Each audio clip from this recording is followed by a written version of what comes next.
সেইকাৰণে সুখদেৱৰ শৰীৰত মায়াৰ কিঞ্চিত মানো প্ৰভাৱ নাই। যিহেতু তেওঁৰ শৰীৰত মায়াৰ কিঞ্চিত মানো প্ৰভাৱ নাই, এতেকে তেওঁ নিৰ্গুণ ব্ৰহ্মক নিৰূপণ কৰিব পাৰে। তেওঁ পাৰিব। আৰু সেইকাৰণেই ভগৱানে তেওঁক পৃথিৱীলৈ প্ৰেৰণ কৰিছে। নহলে নিৰ্গুণ ব্ৰহ্মৰ যি ধাৰণা, সেই ধাৰণাটো কেনেকে জগতত প্ৰকাশ কৰিব। এতিয়া আকৌ এটা বৰ ধুনীয়া কথা কৈছে যে বেদ যিহেতু পৃথিৱীত আহিলে মূৰ্তিমান হৈ, প্ৰথম নিশ্চাকে বাজ ভৈলা বেদগত, বেদসমূহ যিহেতু পৃথিৱীত মূৰ্তিমান হৈ উঠিলে, বেদ যেতিয়া পৃথিৱীত আহিলে এওঁলোকতো গুণময় হৈ গল। পৃথিৱীত নাহালৈকে তেওঁলোক ঠিকে আছিলে। ঈশ্বৰৰ তাত যেতিয়ালৈকে আছিল ভিতৰত সমাহিত হৈ বেদ নিৰ্গুণে আছিলে। কিন্তু ঈশ্বৰৰ নাসিকাৰ পৰা যেতিয়া বেদসমূহ সৃষ্টি হল, পৃথিৱীত মূৰ্তিমান হৈ গল, এওঁলোকতো গুণযুক্ত হৈ গল। এতিয়া গুণযুক্ত বেদে নিৰ্গুণ ব্ৰহ্মক কেনেকে নিৰূপণ কৰিব, এই প্ৰশ্ন ইয়াত কৰিছে। হে ৰাম,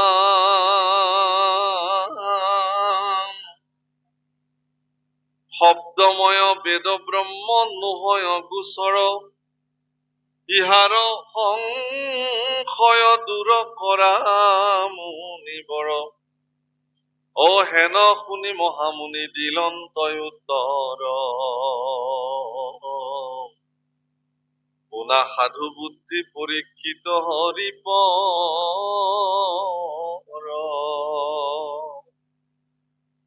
ঈশ্বৰত যত লীলা গুণে খেৰচই,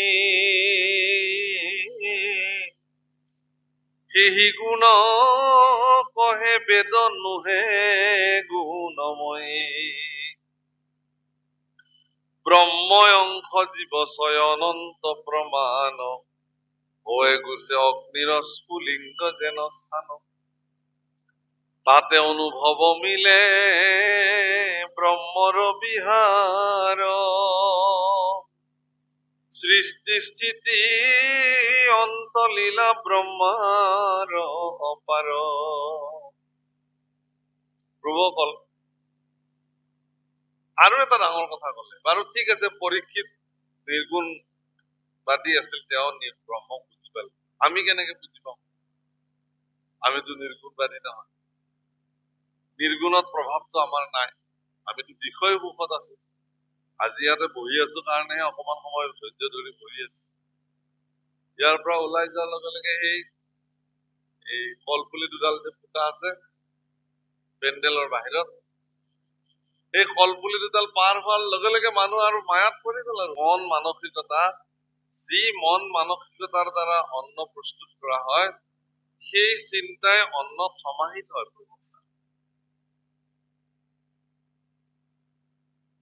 মই খুব বিনম্ৰতাৰে আহ্বান, এখন ঘৰ যদি আপুনি স্থিতপ্ৰজ্ঞ কৰিব খুজিছে, ভক্তিবান কৰিব খুজিছে, আপোনালোকৰ ল'ৰা ছোৱালীক যদি আপোনালোকে মানে স্থিৰ চিত্তৰ সুস্থিৰ ল'ৰা ছোৱালী, ভক্তিবান ল'ৰা ছোৱালী কৰিব খুজিছে, কল্যাণকাৰী ল'ৰা ছোৱালী নিৰ্মাণ কৰিব খুজিছে, তেতিয়াহলে প্ৰথম দায়িত্ব হল কি, তেওঁলোকক কি খুৱাব, এই অন্নখিনি প্ৰস্তুত কৰাৰ ব্যৱস্থা, সেইটো বিশুদ্ধ হ'ব লাগিব। পাকঘৰটো শুদ্ধ। পাকঘৰ আৰু মন্দিৰৰ মাজত বিশেষ পাৰ্থক্য নাই। এক নম্বৰ মন্দিৰটো পাকঘৰটোৱে। আপোনাৰ পাকঘৰ কিমান বিশুদ্ধ, আপোনাৰ পাকঘৰটো কিমান নীতি নিয়মৰ দ্বাৰা পৰিচালিত হৈ আছে, আপোনাৰ পৰিয়ালৰ মানুহৰো আয়ুস, শ্ৰী, ধন, ঐশ্বৰ্য, ক্ষমতা চব তাতে নিশ্চিত। সৎ লোকসকলৰ, সজ্জন পুৰুষসকলৰ ঘৰলৈ গলে আপুনি দেখিব যে তেওঁলোকৰ পাকঘৰৰ নৈতিকতাটো বেলেগ।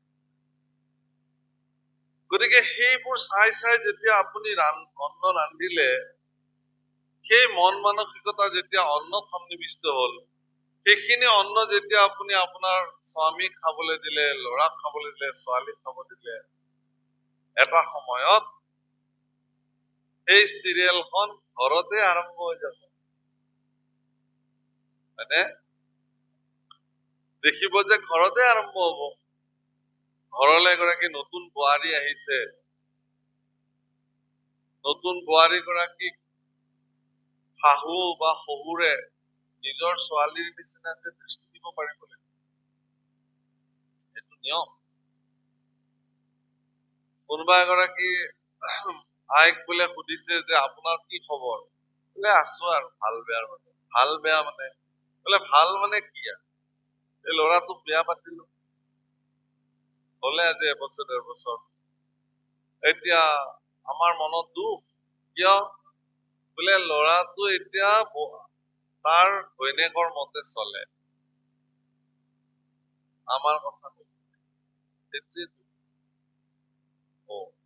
ছোৱালী যে বিয়া দিছে তাইৰ খবৰ কি, বোলে তাইৰ ভাল, এনেকুৱা লক্ষী ল'ৰা এটালে বিয়া দিলো, তাই যি কয় তাকে শুনে, সেইটোৱে সুখ।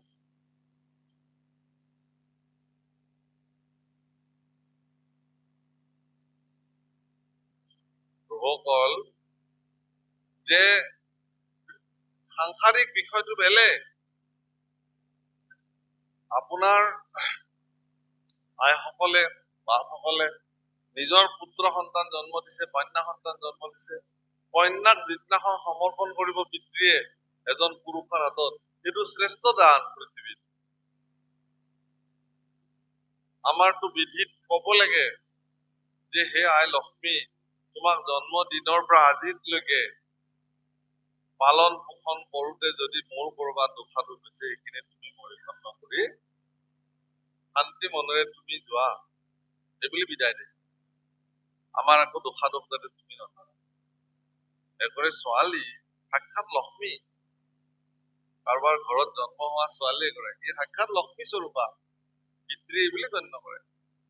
যিবিলাক পিতৃয়ে ছোৱালীক বিয়া দিয়ে তেওঁলোকে জানে, বেলেগে নাজানে, সেই অনুভৱ কৰিব নোৱাৰে। যি বাপেকে নিজ হাতে ছোৱালী বিয়া দিছে তেওঁলোকেহে বুজিব সেই কেনেকুৱা শিল বুকুত লৈ ছোৱালীজনীক চিৰদিনৰ কাৰণে এজন পৰ পুৰুষ এজনৰ ওচৰত চিৰদিনৰ কাৰণে ঘৰৰ পৰা তেওঁ বিদায় যায়।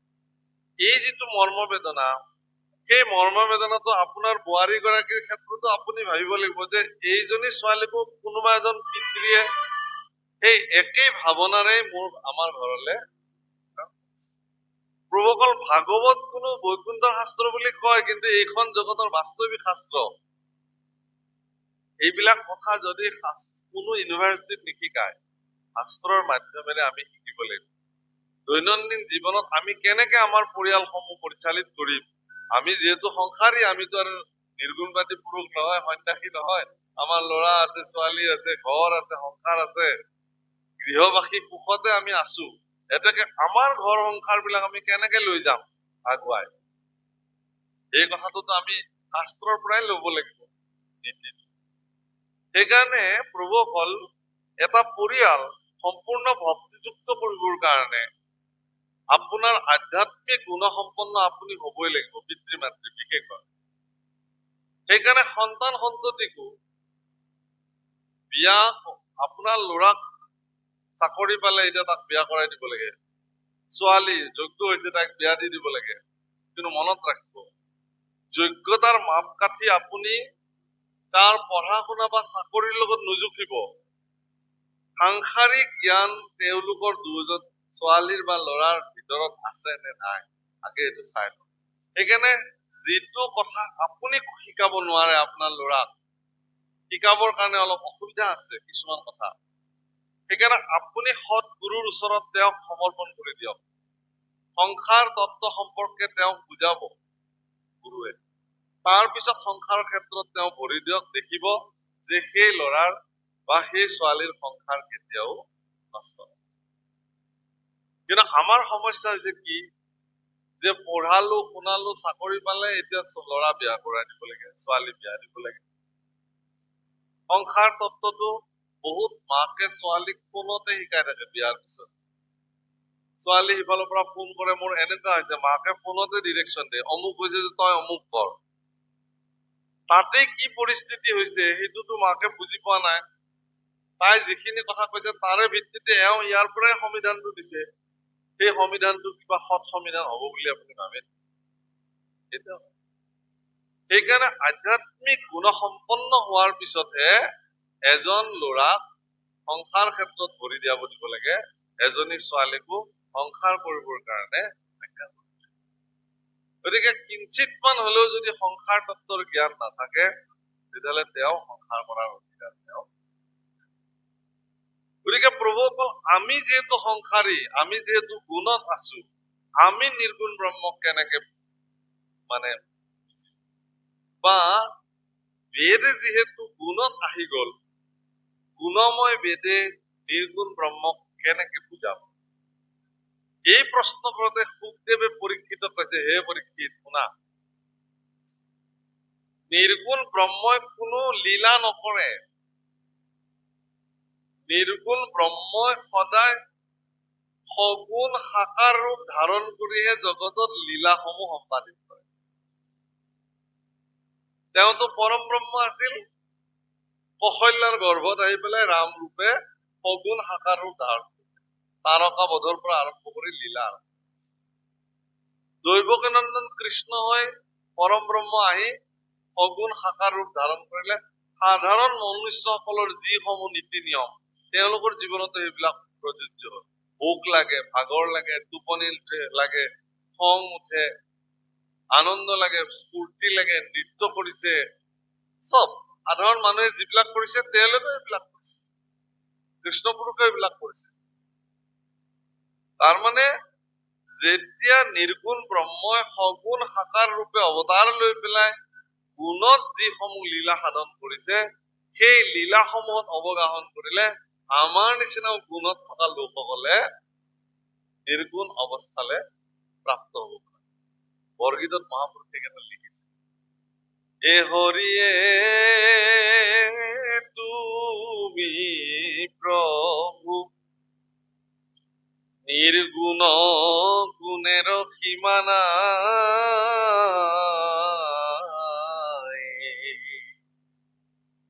কি বুলি কৈছে? তুমি প্ৰভু নিৰ্গুণ, গুণৰ সীমা নাই। তোমাৰ গুণ পৃথিৱীৰ গুণৰ পৰিধিৰে তোমাক জুখিব নোৱাৰে। পিছৰ পদত লিখিছে, নিৰ্গুণ জীৱে বহি গুণ হৰি মোৰ হৰি মোৰ এদিন দয়া। কিন্তু তুমি নিৰ্গুণ হোৱাৰ পিছতো কিন্তু জীৱ বিলাকে তোমাৰ গুণ গায়। কেনেকে গায়? কোনবিলাক গায়? তাৰ আগৰ পদত কৈছে, এ হৰিয়ে নাহি জন্ম। তুমিতো অজ, তোমাৰতো জন্মও নাই, মৃত্যু নাই।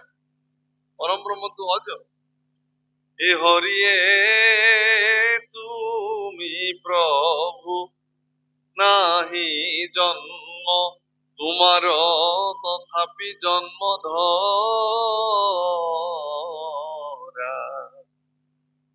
বহি জন্মে জীৱৰ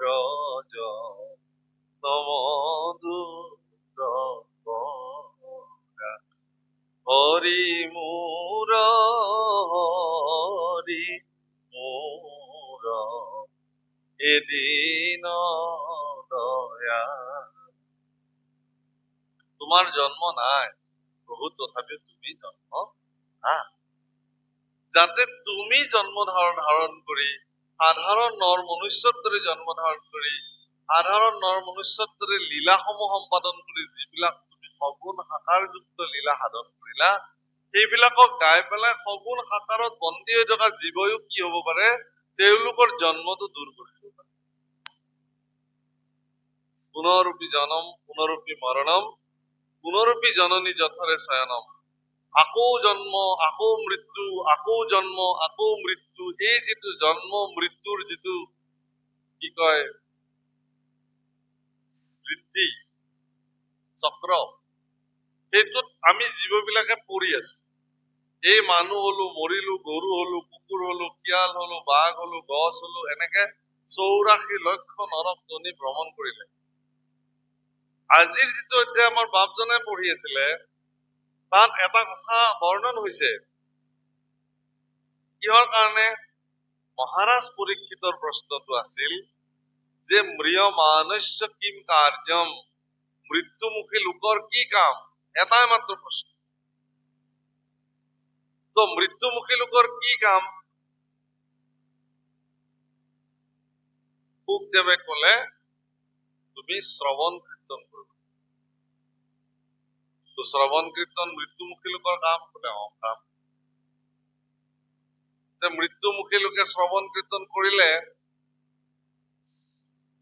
মইতো মৃত্যুমুখী হয়, পৰীক্ষিত মৃত্যু। কোন মুহূৰ্তত তেওঁ তক্ষকে দংশন কৰিব কোনেও নাজানে। মৃত্যুমুখী অকল পৰীক্ষিতেই নে? আপুনি মই মৃত্যুমুখী নহয়। জন্মৰ লগতে উপজে মৃত্যু, দশমৰ পদ। জন্মৰ লগতে মৃত্যু উপজি আহে প্ৰত্যেক জীৱৰে। মই যদি জন্ম পাইছো, মোৰ মৃত্যু অৱশ্যম্ভাৱী, মৰিবই লাগিব। ইয়াতকে আৰু শ্ৰেষ্ঠ সত্য একো নাই।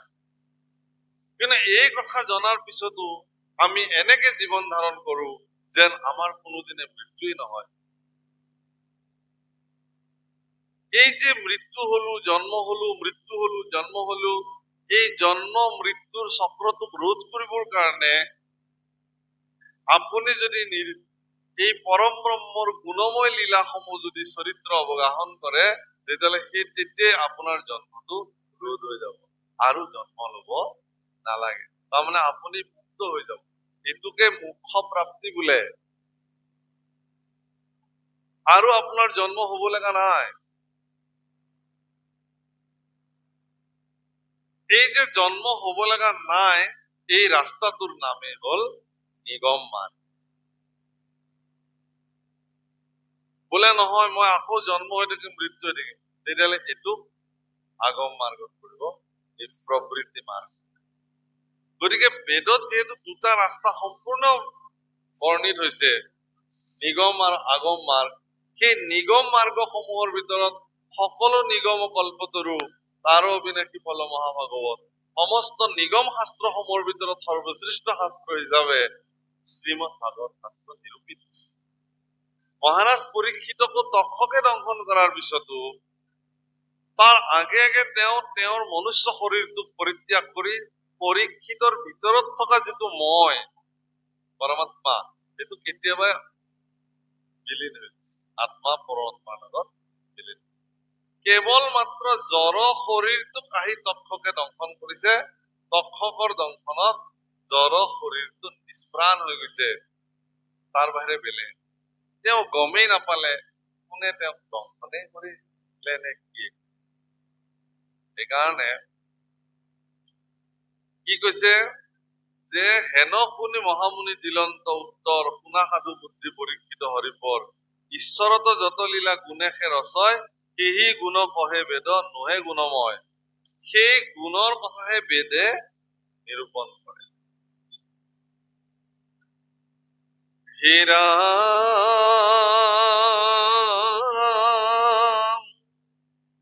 ব্ৰহ্মংশ জীৱচৈ অনন্ত প্ৰমাণ, হোৱে গুছে অগ্নিৰস্ফু লিংগ যেন স্থান, তাতে অনুভৱ মিলে ব্ৰহ্মাৰ বিহাৰ, সৃষ্টি স্থিতি অন্তলীলা ব্ৰহ্মাৰয় পাৰ। যেতিয়া এজন ব্যক্তিৰ ব্ৰহ্মচিন্তা আহিবলৈ ধৰে, তেতিয়া তেওঁ সকলোতে ব্ৰহ্মৰ অৱস্থিতিক অনুভৱ কৰিব পাৰে। অগ্নি কেৱল আমি দেখা অগ্নি নহয়, অগ্নি সকলোতে সমাহিত হৈ আছে। ইয়াতো অগ্নি আছে, ইয়াতো আছে, ইয়াতো চবতে অগ্নি। কেৱল অগ্নিটো আমি কিয় দেখা নাই? যে অগ্নিটো প্ৰকাশিত হোৱা নাই, ভিতৰত সমাহিত হৈছে। সি প্ৰচণ্ড অগ্নিৰ সংস্পৰ্শত অহাৰ লগে লগে তাৰ ভিতৰত থকা অগ্নিটো সি প্ৰকাশ কৰিব লাগে। যেন প্ৰচণ্ড বহনিক কেঞ্চাৰ শুকানো নবাছে। প্ৰচণ্ড অগ্নি যেতিয়া প্ৰজ্বলিত হৈ যায়, তাত আপুনি যি দি নাথাকক কিয় সি একমূৰৰ পৰা সকলোকে চাই কৰিব। ঠিক তদ্ৰূপ আপোনাৰ ভিতৰতো থকা স্ফুলিংগ আত্মা কি পৰম দাবানল সদৃশ পৰম ব্ৰহ্মৰ সংস্পৰ্শত যিদিনা আহি যাব, সিদিনাখন সি নিজেই প্ৰস্তুতি দিব। মইতো পাই গলো, বিলি নাই। মহাৰাজ পৰীক্ষিতৰ ভিতৰত থকা সেই আত্মতত্বক জাগৃত কৰিবৰ কাৰণে মহামুনি শুকদেৱে প্ৰথম স্কন্ধৰ পৰা দ্বাদশ পৰ্যন্তে কহিলা ৰাজত মহামন্ত্ৰ মহন্তে এই কথাসমূহ তেওঁ বৰ্ণনা কৰিছে। তাৰমানে ভাগৱত শাস্ত্ৰৰ মুখ্য কাম হল কি, যে আপুনি যে সাধাৰণ নহয়, এই যে মনুষ্য জন্ম লৈ আপোনালোক জগতলৈ আহিছে, আপোনালোক যে সাধাৰণ নহয়, তাৰ সেই কথাটোক প্ৰমাণিত কৰিবৰ কাৰণে ভাগৱত শাস্ত্ৰ সৰ্বদা বিদ্যমান, যে আপোনাৰ এই জন্ম ইমান সহজ খাদ্য জন্ম। আপোনাৰ জীৱন, আপোনাৰ জন্ম যে সাৰ্থক জন্ম, এই জন্মটোক দেখুৱাবৰ কাৰণে ভাগৱত শাস্ত্ৰ সৰ্বদা প্ৰভুসকল, মই এটা কথা খুব লক্ষ্য কৰো, যে মানুহ বিলাকে যে মন্দিৰলৈ আহে, নামঘৰলৈ আহে, আপুনি চাবচোন প্ৰত্যেক মানুহে কান্দি কান্দি ভগৱানক কিবা কিবি বিচাৰে। কি বিচাৰে?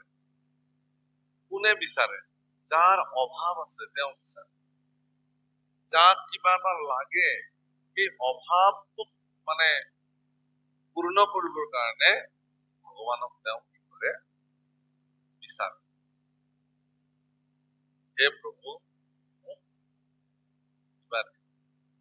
জানুৱাৰী মাহৰ পৰা কুম্ভ মেলা আৰম্ভ। এইবাৰ প্ৰয়াগত তাত দেখিব যে হাজাৰ হাজাৰ ঋষি ক'ৰ পৰা তেওঁলোক তাত আহি উপস্থিত। কুম্ভ মেলাও শেষ, তেওঁলোক তাৰ পৰা হিমালয়ত থাকে খালী গায়, কিয় তেওঁলোকৰ ঠাণ্ডা নালাগে? কেনেকে পাৰে? খাব কি তেওঁলোকে? কি খায়? এই বৰফৰ মানুহ। প্ৰভুসকল, আমি বিলাকৰ আমি বিষয় লোক বিলাকক আমাৰ কি হয়, হয় নাতে। বুজি পাইছে নে শব্দটো? হয় নুজুৰে, কেৱল লাগে আৰু নাই। এই ভাৱনাত আমি যিবিলাকে থাকো, আমি বিলাকে ভগৱানৰ ওচৰত কান্দি কান্দি কওঁ যে হে প্ৰভু, মোক কি দিলা তুমি? মোক অমুকটো দিয়া, মই তোমাৰ পৰা বিচাৰিছো। মই যদি সঁচা তোমাৰ ভক্ত হওঁ, তেতিয়াহলে তুমি দিয়া। হাজাৰ হাজাৰ মানুহে তীৰ্থস্থানত যায়, কোনোবাই যদি গম পায় যে অমুক বৰ জাগ্ৰত মন্দিৰ, তালৈকে গুচি যাব। কিয় যায়? কিবা বিচাৰি যায়, যে তুমিতো জাগ্ৰত ইয়াত আছা প্ৰভু, মোক অমুক লাগে। কিন্তু সেই লক্ষ্যজনৰ মাজত এনেকুৱা কোনোবা ভক্ত ওলায়, যিজনে ভগৱানক কান্দি কান্দি কয় যে হে প্ৰভু, এই অজ্ঞানিক, এই মূঢ়মতিক তুমি যোগ্যতাতকেও বেছিকে দিছা। যিমান দিছা ইমান প্ৰাপ্তিৰ মোৰ যোগ্যতা নাই দৰাচলতে, কিন্তু তথাপিও তুমি দিছা। গতিকে যি দিছা সেয়া সকলো তোমাৰ বুলি মানিবা প্ৰভু। ইয়াত মোৰ বুলিবলৈ একো নাই, সকলো মোৰ যশস্যা যদি কোনোবাই বসা নিছে, সেয়া মোক বসা নাই না প্ৰভু।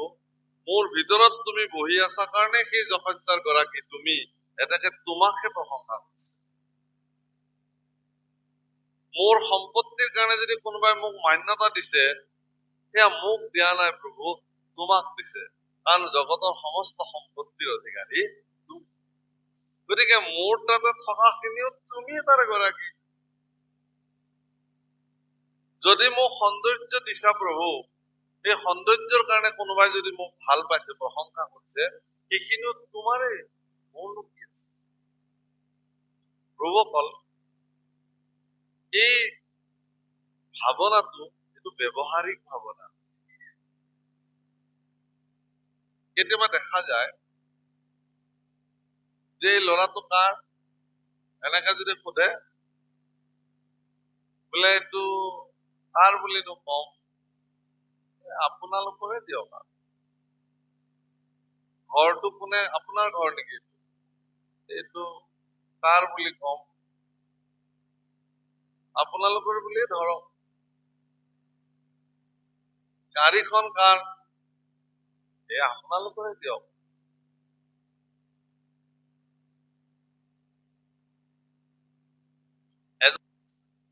অনুষ্ঠান শেষ হল, সকলোৱে যাব ওলালে, দেউতাকে আহি কিনে কৈছে, গুৰুদেৱ ময়ো যাবই খুজিছো। যোৱা। ল'ৰা, কোনটো ল'ৰা, কাৰ ল'ৰা?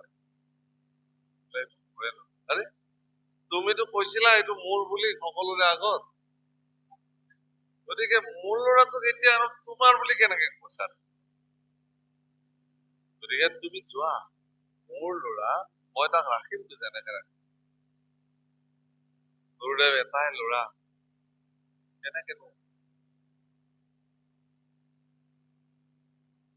তেতিয়া গুৰুদেৱে কৈছে, চোৱা, তুমি ৰাইজক দেখুৱাই পেলাই কি বুলি কৈছা যে গুৰুদেৱ এইটো আপোনাৰে ল'ৰা, কিন্তু ভিতৰে ভিতৰে তুমি এইটো মোৰ ল'ৰা এইটো মান্যতা। মানুহক দেখুৱাই পেলাই কৈছে এইখন আপোনালোকৰে গাড়ী দিয়ক, আপোনালোকৰে ঘৰ, কিন্তু ভিতৰে ভিতৰে মোৰ। ব্যৱহাৰিক দিশত এইটোৰ প্ৰয়োজনীয়তা। আপোনাৰ ল'ৰা আপোনাৰ বুলি কওক, বাহিৰে বাহ্যিক দৃষ্টি মোৰে ল'ৰা, কিন্তু অন্তঃকৰণে আপুনি ভাবি থাকক যে এইটো মোৰ নহয়, ঈশ্বৰে দিছে। মানুহে সুধিলে হয় বাপ, আমি বনালো আৰু ঘৰ, কিন্তু ভিতৰে ভিতৰে আপুনি প্ৰচণ্ড শক্তিৰে ভাবক যে প্ৰভু তুমি দিছা। এইটো প্ৰকাশ কৰিবলগীয়া বিষয় নহয়। আমাৰ উল্টা, কওঁ আপোনালোকৰ বুলি, ভিতৰে ভিতৰে ভাবি থাকো মোৰ। আচলতে ভিতৰত ভাবিব লাগে মোৰ নহয় বুলি, বাহিৰত মোৰ বুলি। অনেক ঈশ্বৰক বাহিৰত দেখিও অন্তৰত বোধ বাহিৰ তুজৰ প্ৰায়, বুদ্ধিতে সমস্ত তেজিওক বাহিৰতো সংগ দেখাও, এই ভাবে ৰাম লোকত পুৰা বেড়াই। অন্তৰত এক ঈশ্বৰক, অন্তৰত এক ঈশ্বৰৰ প্ৰতি সমৰ্পিত হৈ থাকক, বাহিৰত আপুনি সংগ দেখাওক।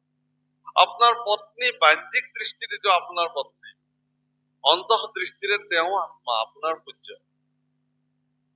সন্তানটো বাহ্যিক দৃষ্টিৰে এইটো মোৰে সন্তান, কিন্তু অন্তঃ দৃষ্টিৰে এও আত্মা, তেওঁ ময়ো তেওঁক বুজিব লাগে। এইটোৱে নিয়ম। এইভাবে ৰাম লোকত পুৰা বেড়ায়।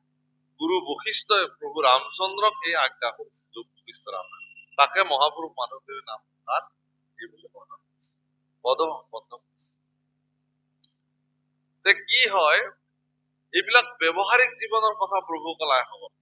আপোনাৰ যিটো বস্তু জীৱনত প্ৰাপ্তি হৈছে, সেইটো আপোনাৰ বুলি কবলৈ কুণ্ঠাবোধ কৰিব নালাগে, কিন্তু অন্তঃকৰণে কেতিয়াও আপোনাৰ বুলি নামানে। সূত্ৰটো এইটো যে প্ৰভু এই যে ঘৰ দুৱাৰ গাড়ী মটৰ ল'ৰা ছোৱালী বোৱাৰী নাতি সম্পত্তি ঐশ্বৰ্য বিভূতি যিবিলাক দিছা তুমি, সকলো তোমাৰ। ইয়াত মোৰ বুলিবলে একোৱেই নাই।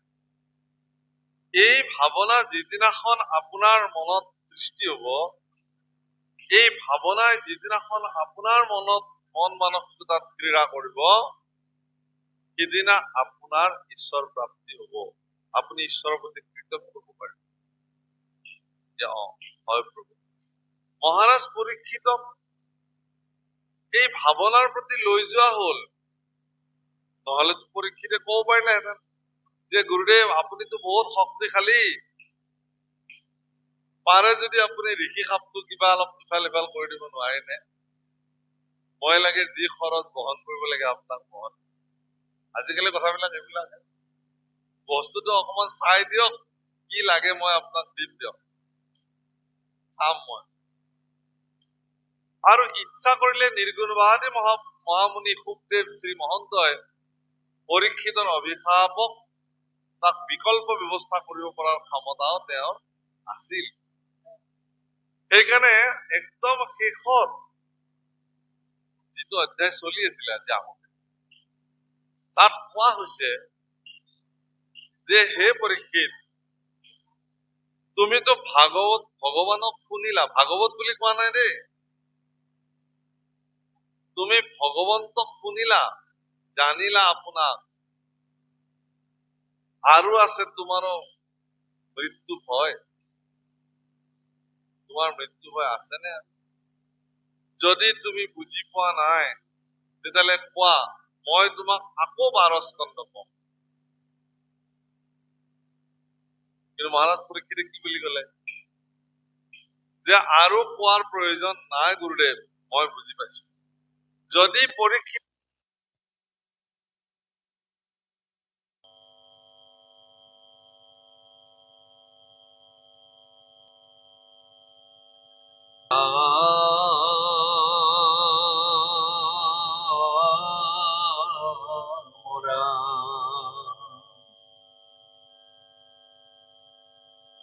রাম নির্গুণ ঈশ্বরে, রাম সৃষ্টির পূর্বত ব্রহ্ম থাকে কেশর,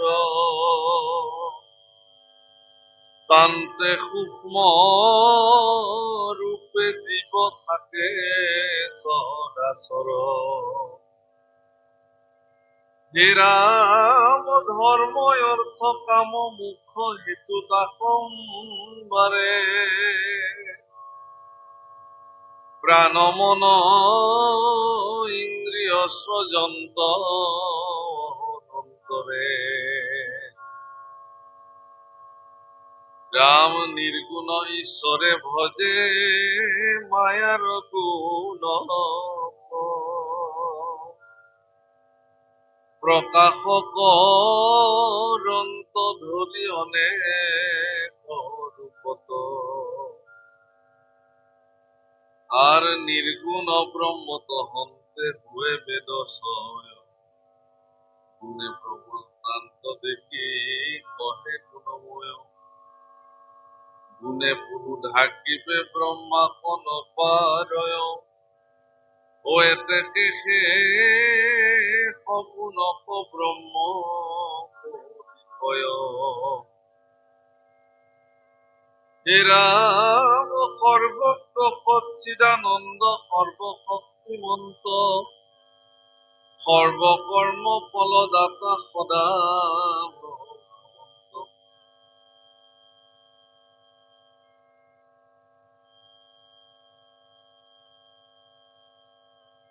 ঈশ্বৰ কৃষ্ণ যে ৰাখি নিজে যেতিয়া একেশ্বৰে নিবাস কৰে,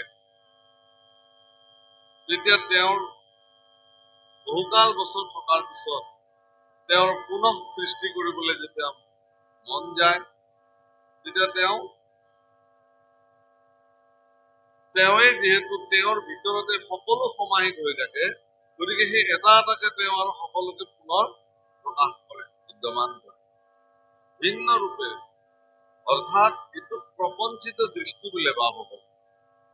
গুৰুসকলে শিষ্যবিলাকক মানে কেইটামান বিশেষ দৃষ্টি দিয়ে।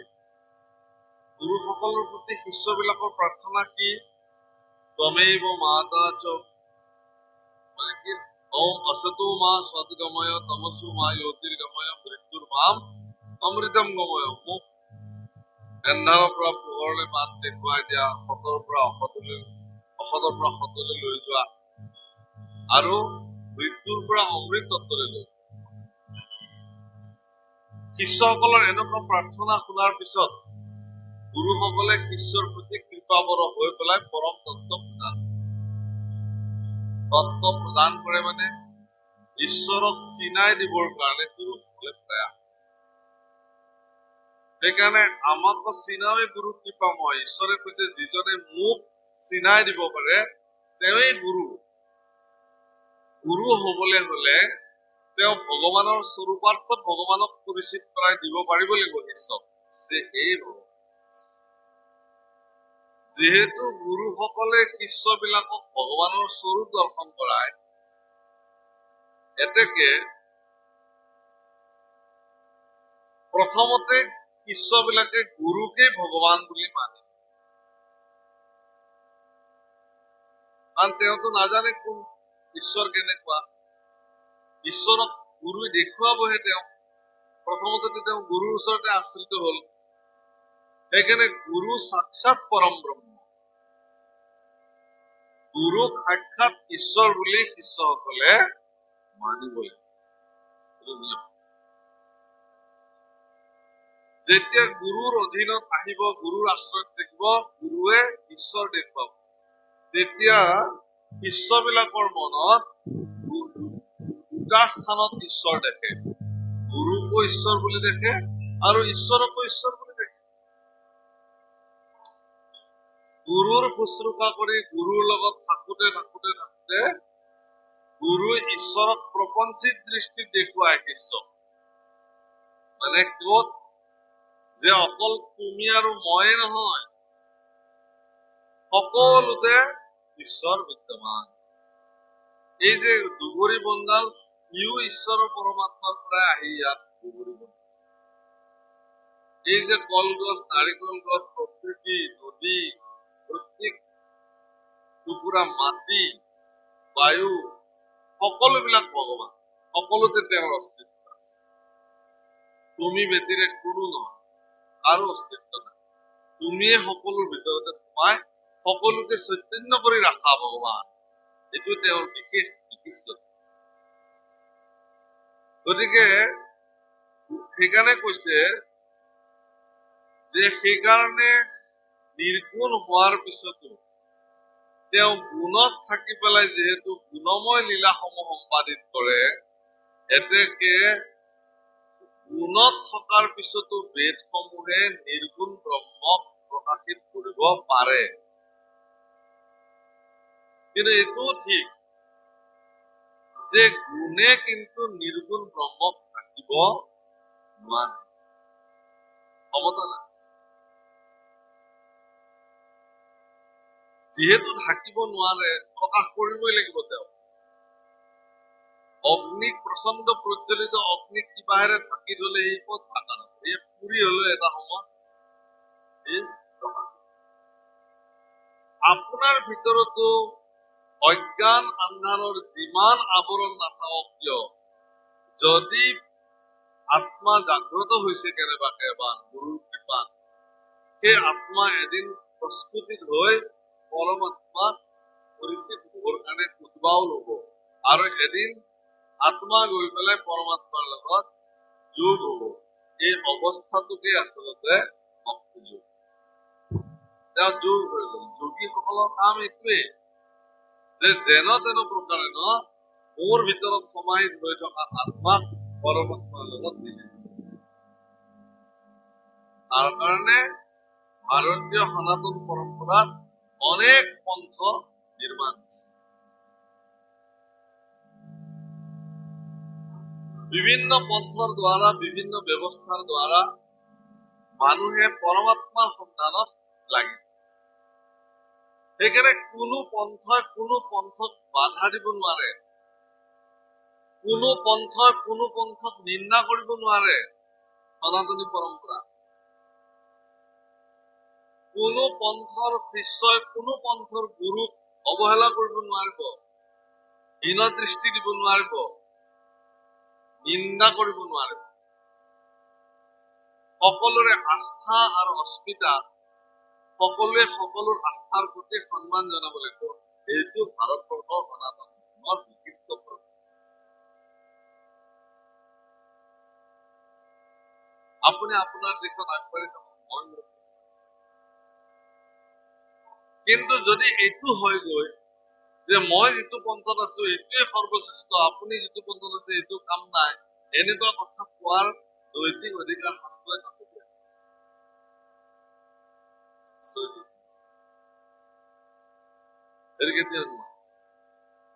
এইটো কোনে কৰে? যিবিলাক চেমেটিক ৰিলিজন আছে পৃথিৱীত এনেকুৱা কিছুমান ধৰ্মৰ নামত এনেকুৱা কিছুমান ব্যৱস্থা প্ৰবৰ্তি আছে, সেই ব্যৱস্থা সমূহে তেওঁলোকক ধৰ্ম বোলা নাযায়, কিন্তু আৰু তেওঁলোকেও নকয় সেইটো তেওঁলোকৰ ধৰ্ম। তেওঁলোকে কি কৰে? তেওঁলোকৰ এখনেই শাস্ত্ৰ, এজনেই গুৰু, এজনেই ভগৱান। তাত ব্যতিৰেকে তেওঁলোকে বেলেগক ভগৱান বুলিও নামানে, গুৰু বুলিও নামানে, আৰু সেই পন্থকো তেওঁলোকে প্ৰকৃত পন্থ বুলি নামানে।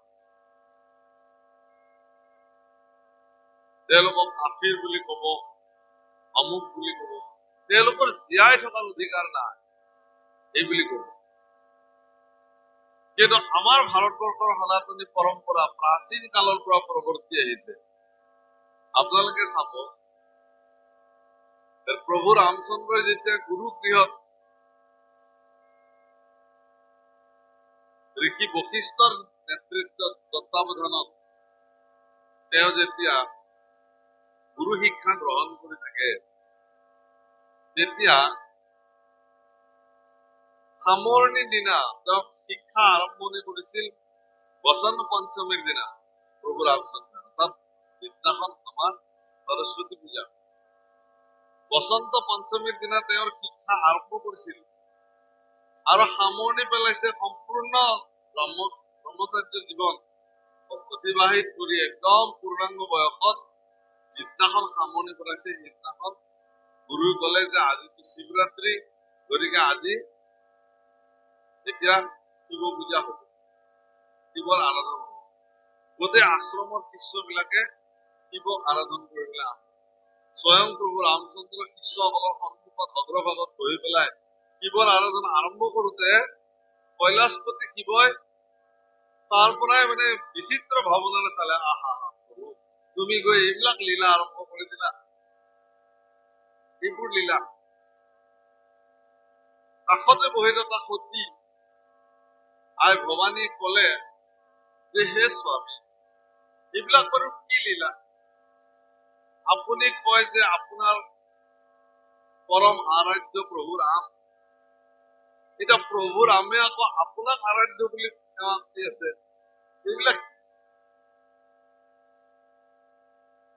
বোলে বোলে মই বেলেগ কথা কব নাযাও, প্ৰভুই যেতিয়া মোৰ স্তুতি কৰি আছে, গীত গাবলৈ আৰম্ভ কৰিছে, মোৰ এতিয়া নৃত্য কৰিবলৈ মন আছে। এই বুলি তেওঁ নৃত্য কৰিবলৈ ধৰিলে আৰু সেই নৃত্যৰ লহৰত সতীয়ে কৈছে, হ'ব আপোনালোক গুৰু ঈশ্বৰ আৰু ভক্তই যি কৰে এইবাৰ মই বহি তাকে চাই আনন্দ লাভ কৰো। নৃত্য কৰিব ধৰিলে আৰু সেই নৃত্যৰ দৃশ্যাংশ প্ৰভু ৰামে দৰ্শন। নৃত্যৰ অন্তত শিৱই ৰামৰ প্ৰতি প্ৰণাম, ৰামে যেতিয়া সেৱা জনাইছে, অৰ্থাৎ প্ৰভুসকল এইটো এই দৃষ্টিভংগী, যেতিয়ালৈ ৰামেও শিৱক প্ৰণাম কৰিছে, শিৱইও ৰামক প্ৰণাম কৰিছে, এই যিটো দৃশ্য, এই যিটো ব্যৱস্থা, এইটো আপুনি এটা ব্যৱস্থাত থাকি কৰিব নোৱাৰে। ইয়াক বুজিবৰ কাৰণে আপুনি সেই অৱস্থাটোলৈকে যাব লাগিব, যিটো অৱস্থাত কোৱা হৈ আছে ইয়াতে কি বুলি, যে তেওঁৱেই পৰম ব্ৰহ্ম, কিন্তু তেওঁৱেই বিভিন্ন ৰূপেৰে বিভিন্ন অৱস্থাত অৱস্থান। গতিকে তেওঁৱেই ব্ৰহ্মা হৈ আছে, তেওঁৱেই শিৱ হৈ আছে, তেওঁৱে ইন্দ্ৰ হৈ আছে, তেওঁৱে বৰুণ হৈ আছে, তেওঁৱে আপুনি হৈ আছে, তেওঁৱে মই হৈ আছো। গতিকে ময়ে তেওঁ, তেওঁৱেই মই। তেওঁৱে মই, ময়ে তেওঁ। এইটোক কি বুলি কৈছে? স্বহং তত্ত্ব। স্ব মানে তেওঁ, অহং মানে মই। ময়ে তেওঁ, তেওঁৱেই মই। এই তত্ত্বটোকে ভাগৱতৰ শেষত আজি আপোনালোকে এই শব্দটো পাইছে, মই তাৰ পৰা শুনিছো। আমাৰ সভাপতি বাবৰ বিৰাট আপোনালোকে পাঠ কৰিছে, মোৰ কাণত পৰিছে, বুজালে। আমাৰ মানুহে বা এতিয়া কি বুলি বুজি বিষয়টো? তাৰ মানে কি? আপুনি যেতিয়া প্ৰপঞ্চিত দৃষ্টিলৈ গুচি যাব, সেই উচ্চ স্তৰলৈ যেতিয়াখন আপুনি গুচি যাব, আপোনাৰ দৃষ্টিত কোনো ভেদভাৱ আৰু এইটোৱে ভাৰতবৰ্ষৰ পন্থটো নিজৰ কথা। আপুনি কি পন্থৰ মাধ্যমেৰে গৈ পৰম ব্ৰহ্মক অন্বেষণ কৰিব, সেইটো কিন্তু উদ্দেশ্য সকলোৰে এটাই, যে পৰম ব্ৰহ্মক প্ৰাপ্তি। মহাপুৰুষ শ্ৰীমন্ত শংকৰদেৱ গুৰুজনাই, কৃপালু গুৰুজনাই দেখিলে অৱনিশি চাৰি বেদ বিচাৰি, দিনে ৰাতি বেদ আদি বিচাৰ কৰিলে, শাস্ত্ৰ আদি অধ্যয়ন কৰিলে, তেওঁ দেখিলে যে অন্য জটিল ব্যৱস্থাত প্ৰৱৰ্তি থকাতকে সকলো কথা বাদ দি ঈশ্বৰৰ গুণানুকীৰ্তন কৰি থাকিলেই হব। চব বাদ দিয়ক, ঈশ্বৰৰ নাম গাই থাকক। হয়ো আপুনি যদি সকলো বাদ দি পেলাই ঈশ্বৰৰ দুখানি অভয় চৰণত নিজকে সমৰ্পিত কৰিছে, আৰু ঈশ্বৰৰ গুণানুকীৰ্তন যদি আপুনি নিৰ্বিঘ্নে কৰি গৈছে, যে ঈশ্বৰ আপোনাৰ প্ৰতি খুব প্ৰসন্ন। কাৰণ ঈশ্বৰে নিজেই কৈছে, নাহম তিষ্ঠামি বৈকুণ্ঠে যোগিনাং হৃদয়ে নচ মদ্ভক্ত য়ত্ৰ গায়ন্তি। যত মোৰ ভক্তসকলে মোৰ গুণানুকীৰ্তন কৰে, মই তাতে থাকো, তাতে মই নিবাস কৰো। গতিকে আপোনাৰ এই হৃদয়েৰে যিদিনাখন আপুনি ঈশ্বৰৰ গুণ গাব, এই হৃদয়ৰ যিদিনাখন আপুনি ঈশ্বৰৰ অৱস্থান কৰাব, এই হৃদয়ত যেতিয়া ঈশ্বৰৰ নিৰ্গুণময় গুণনামক অৱস্থিতি কৰাব, আপোনাৰ হৃদয়ত আহি তেওঁ বহিল। তেওঁ যিদিনাখন বহি দিব, তেওঁ আৰু আপুনি একে হৈ গ'ল। স্বহং তত্ত্ব। ইমান সহজ কথাটোকে আমি বিলাকে এনেকুৱা জটিল পৰ্যায়লৈ লৈ গৈ এতিয়া এনেকুৱা পৰিস্থিতি আমাৰ মাজত সৃষ্টি হৈছে যে অমুকৰ বিয়াত মই যাব নোৱাৰা, অমুকে অনুষ্ঠান পাতিলে মই তাতে যাব নোৱাৰা, কোনে শৰাই সাজিছে, অমুকে শৰাই সাজিছে, আমিতো খাব নোৱাৰিম, কোনে অন্ন ৰান্ধিছে, এই অন্নটো আমি খাব নোৱাৰিম। এই যিটো আমাৰ মাজত ক্ৰমাগত ভাৱে মনান্তৰ, আপোনাৰ পৰা মই আঁতৰি আহিবলৈ আৰম্ভ কৰিছো, তেওঁৰ পৰা তেওঁ আঁতৰি আহিবলৈ আৰম্ভ কৰিছে, এনেকুৱা যদি পৰিস্থিতি হৈ থাকে, তেতিয়াহ'লে ধৰ্ম গ্ৰহণ কৰি মানুহ একত্ৰ হব লাগে থাক, তেতিয়া আৰু বিভাজিত হবলে তাৰ মূল কাৰণটো কি? যে এই পৰম তত্ত্ব উপলব্ধি নকৰাৰ। ভাগৱতে সেইকাৰণে ইয়াত কৈছে, আজি মহাপুৰুষে সেইকাৰণে ইয়াত সুন্দৰ বৰ্ণন কৰি কৈছে যে আপুনি প্ৰপঞ্চিত দৃষ্টিৰে চাব পাৰে যে সকলোতে ভগৱান বিদ্যমান হৈ আছে। গতিকে আপোনাৰ দৃষ্টিত সকলোৱে ঈশ্বৰ, এইটো অন্তৰ্দৃষ্টি। বাহ্যিক দৃষ্টিত আপুনি ভিন্নতাৰে চাব পাৰে। মই এতিয়া বাহ্যিক দৃষ্টিৰে যদি চাওঁ, মই এটা সম্পৰ্ক কৰি ল'ব পাৰো আপোনালোকৰ লগত, এখেতক মই আই কৰি ল'ব পাৰো, এখেতক মই দেউতা বনাই ল'ব পাৰো, আজিৰ পৰা আপুনি মোৰ দেউতা, তেওঁ মানি ললে আজিৰ পৰা আপুনি মোৰ পুত্ৰ হল, এইটো বাহ্যিক সম্পৰ্ক আৰম্ভ হৈ গল। বা মোৰ নিজৰ পুত্ৰ, মোৰ কন্যা, সিহঁতক মই বাহ্যিক দৃষ্টিৰে মোৰ পুত্ৰ কন্যা চাই আছো, কিন্তু এটা সময়ত মোৰ পুত্ৰৰ মনত এনেকুৱা ভাৱনাৰ সৃষ্টি হৈ যাব পাৰে, তেওঁৰ কৰ্মত, তেওঁৰ কল্যাণকাৰী কৰ্মই মোৰ মনত এনেকুৱা ভাৱনা সৃষ্টি হৈ যাব পাৰে যে হে বাছা, মই ইমান দিনে তোমাক পুত্ৰ বুলি ভাবি আছিলো, আজিৰ পৰা আৰু মই তোমাক পুত্ৰ বুলি নাভাবো, মোৰ ঈশ্বৰ। এনেকুৱা ভাৱনা কাৰ সৃষ্টি?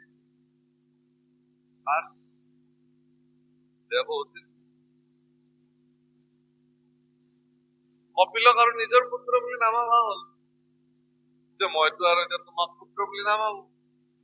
কি বুলি ভাবিবা? তুমি মোৰ গুৰু, তুমি মোৰ উপাস্য ঈশ্বৰ। গতিকে তোমাৰ চৰণত মই প্ৰণাম জনাইছো, হে গুৰুদেৱ, হে পৰম ব্ৰহ্ম ঈশ্বৰ। মই তোমাৰ তাতে বিলীন হবৰ কাৰণে কি কৰিব লাগিব, সেই ৰাস্তা। আৰু কপিল ভগৱানে স্বয়ং নিজ শ্ৰীমুখে মাতৃ দেৱতীৰে ভগৱানৰ ওচৰত নিজক সমৰ্পিত কৰি এদিন ভগৱানত নিজক বিলীন কৰিব পাৰি। গতিকে হে প্ৰভুসকল, ইয়াতো সেইকাৰণে কৈছে যে গুণে পুনু ঢাকিবে ব্ৰহ্মক নপাৰয়, এতেকে সদ্গুণকো ব্ৰহ্ম কৰি কয়। সৰ্বজ্ঞ সচ্চিদানন্দ সৰ্বশক্তিমন্ত সৰ্বকৰ্ম ফলদাতা সদা ভগৱন্ত। যিহেতু সেইকাৰণে আপোনাৰ যি মন আৰু মানসিকতাত আপুনি যি ধৰণৰ কৰ্ম আপোনাৰ দ্বাৰা সম্পাদিত হব, সেই কৰ্মৰ ভিত্তিত আপুনি যিখিনি পৰিণাম লাভ কৰিব, তাকে কৰ্ম ফল বুলি